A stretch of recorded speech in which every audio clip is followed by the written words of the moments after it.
This is Beit Chaye Shalom, House of the Life of Peace.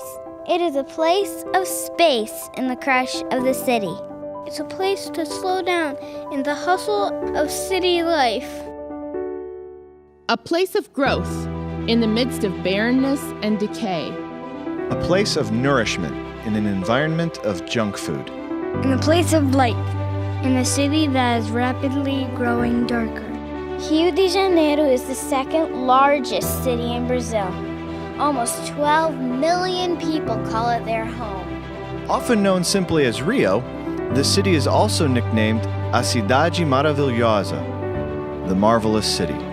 It is famous for its spectacular natural setting, hotel-lined tourist beaches, for Sugarloaf Mountain with its cable car, its Carnaval celebrations, and for the massive statue of Jesus, known as Christ the Redeemer. Ministry began here at Beit Chaye Shalom in 1978 under Leonard Mesner of the former Cleveland Hebrew Mission. In 1999, the property was purchased by my parents, Robert and Jane Kilko, to continue the testimony of Jesus as the Messiah to the second largest Jewish population center in Brazil. A small church plant is now meeting on the property, Life and Peace Baptist Church, which first began meeting in June of 2002. People are getting saved, discipled, and baptized, and the group is slowly growing into an organized church. Beit Chaye Shalom also hosts ministries that assist the 5 other sister churches in the metropolitan Rio area, such as retreats for pastors, retreats for men, retreats for women, and retreats for young people, all on the property, and special ministry opportunities in Rio itself, which hosts many events that bring people from all over the world. There are also retreats on the property that focus on the Jewish holidays. Retreats designed to be evangelism opportunities in the Jewish community, showing how the Messiah and his ministry are pictured in Passover, Pentecost, the Feast of Tabernacles, Hanukkah, and Purim. God gave us the opportunity to step in and participate in the ministry at Beit Chaye Shalom for 9 months, to learn how the ministry operates and to prepare to continue its operation when the Kilkos retire. What did we learn while we were there? And what did God accomplish in us? First, he accomplished citizenship or permanent residency for all 5 of us, before we even left the States. Second, he accomplished a good introduction to the language and culture of Rio de Janeiro. While I was born and raised in Brazil, it was in São Paulo. Rio de Janeiro has a culture and manner of speaking all its own, similar to the differences between New York City and New Orleans. The differences take some getting used to. The children and I needed language acquisition.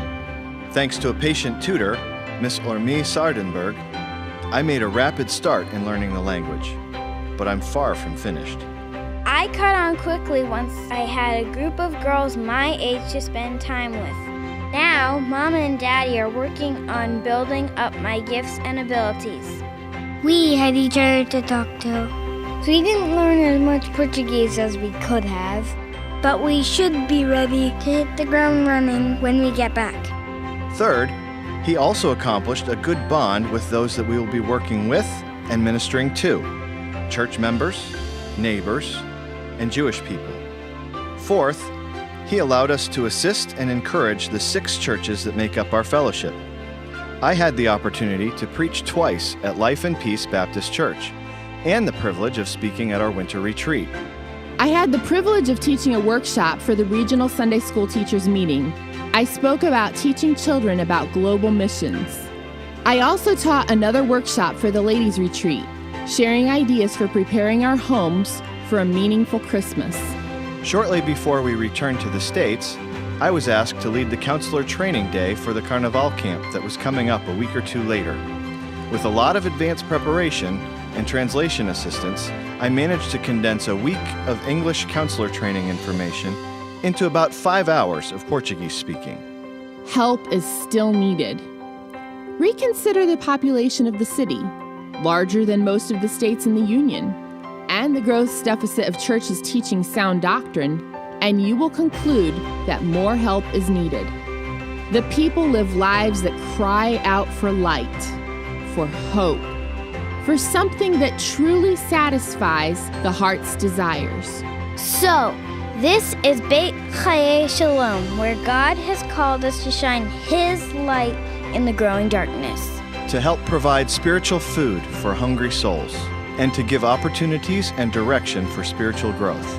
Will you partner with us as we go to present a living image of the Redeemer to the people of Rio de Janeiro?